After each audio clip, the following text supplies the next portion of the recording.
Hernie inguinale. Définition. Les hernies sont des protubérances de la paroi abdominale causées par un point faible dans le tissu conjonctif. La plupart des hernies inguinales se forment lorsqu'une masse circonscrite passe à travers une zone faible de la paroi abdominale. Il en résulte une protubérance visible et palpable au niveau de la paroi abdominale. Forme. Hernie inguinale indirecte ou oblique externe. Généralement la hernie indirecte est congénitale. Il s'agit de la forme de hernie la plus répandue et touche principalement les enfants et les individus jeunes. Les garçons sont plus souvent atteints d'hernie que les filles. Hernie directe. L'hernie directe est rarement congénitale, mais acquise. C'est la forme dont souffrent le plus les hommes âgés. Les sujets souffrant d'une faiblesse du tissu conjonctif congénital sont les plus touchés. L'intervention chirurgicale est le seul traitement efficace, les récidives sont toutefois fréquentes. Dans de rares cas, on assiste à une guérison spontanée chez le nourrisson. Cause.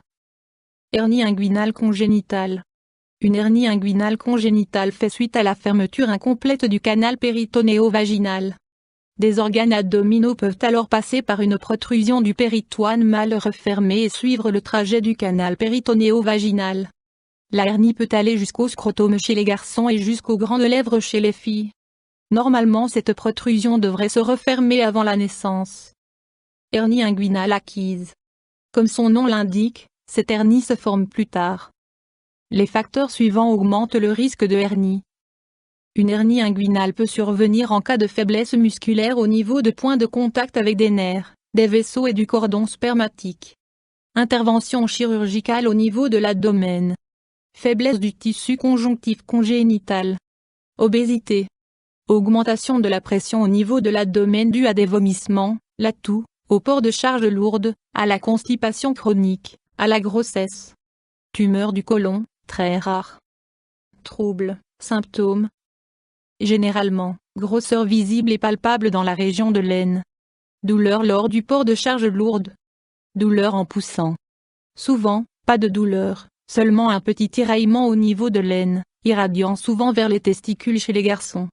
Des tuméfactions au niveau de l'abdomen doivent toujours être prises en charge par un médecin. Urgence. L'étranglement de l'hernie. Douleur violente. Nausées. Vomissements. L'étranglement de la hernie nécessite une hospitalisation immédiate. Examen, diagnostic. Anamnèse avec prise en compte des symptômes lors de l'auscultation, le médecin peut palper la hernie inguinale. Éventuel ultrason, endonographie, si la hernie peut être replacée manuellement dans l'abdomen, les symptômes sont généralement réduits, tout comme le risque d'étranglement. Dans les cas où les hernies ne peuvent être replacées manuellement dans l'abdomen, le risque d'étranglement est plus important. Généralement elles sont associées à des adhérences. Dans ces cas, il faut opérer d'urgence. Options thérapeutiques. Chez les enfants, les hernies peuvent guérir spontanément dans de rares cas. Pour guérir, une hernie inguinale doit être opérée. Cette intervention s'effectue généralement sous anesthésie générale. Pour les petites hernies, une anesthésie locale est suffisante. En règle générale, l'opération consiste à placer ou coudre un filet en plastique ou naise plate sur l'orifice hernière. Le filet cicatrise avec les tissus environnants, permettant ainsi à la paroi abdominale de se stabiliser. Cette méthode a pour but d'éviter qu'une nouvelle hernie ne se produise ou du moins de retarder sa survenue. Bandage hernière. Les bandages hernières sont utilisés très rarement de nos jours. On ne les emploie que lorsque l'opération est trop risquée pour le patient. Il ne faut surtout pas utiliser de bandage hernière en cas d'étranglement ou de hernie irréductible.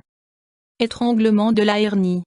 L'étranglement hernière constitue une urgence médicale absolue devant être opérée très rapidement, quelques heures. Complications possibles.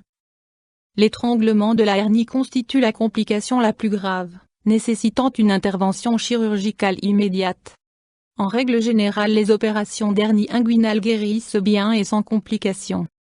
5 à 10% des cas présentent une récidive de hernie inguinale. Comme dans toutes les opérations de la région abdominale, des complications peuvent survenir. Thrombose, déplacement d'un caillot de sang, lésion de l'intestin ou de la vessie, infection de la plaie, douleur chronique, infection.